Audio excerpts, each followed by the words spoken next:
I thank you.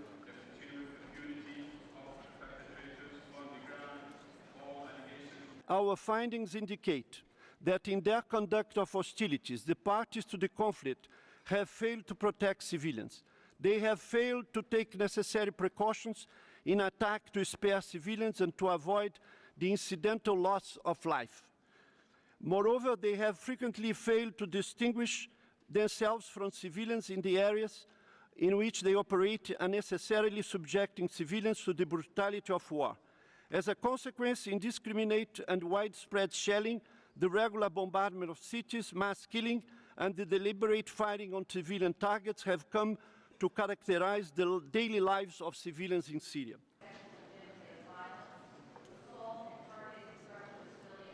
We have documented countless incidents in which medical care has been used as a tactic of war.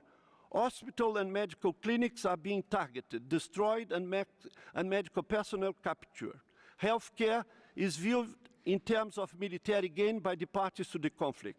Civilians are left to languish in dire need of treatment.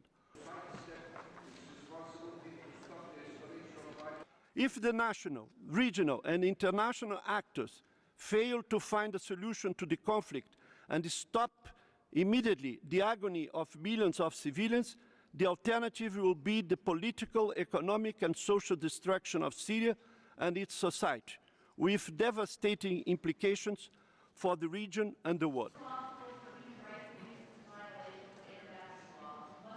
السيد الرئيس، رغم تحذيراتنا المتواصلة لها فقد تجاهلت اللجنة مرات عديدة قراءة الجغرافيا السياسية المعقدة للمنطقة، وانساقت مع حملة تحريض طائفي وعرقي بغيض يرفضه المجتمع السوري ويعتبره خطاً أحمر يجب عدم الاقتراب منه.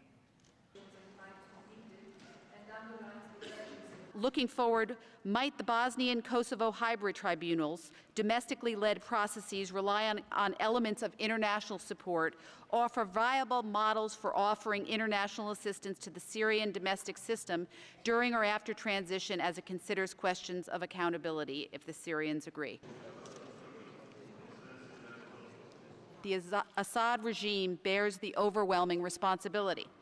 We continue to be appalled at the regime's ongoing disregard for human life and its indiscriminate use of force and heavy weaponry in residential areas, including ballistic missiles and aerial bombings. We strongly condemn the regime's brutality and blatant violations of international humanitarian law and international human rights law.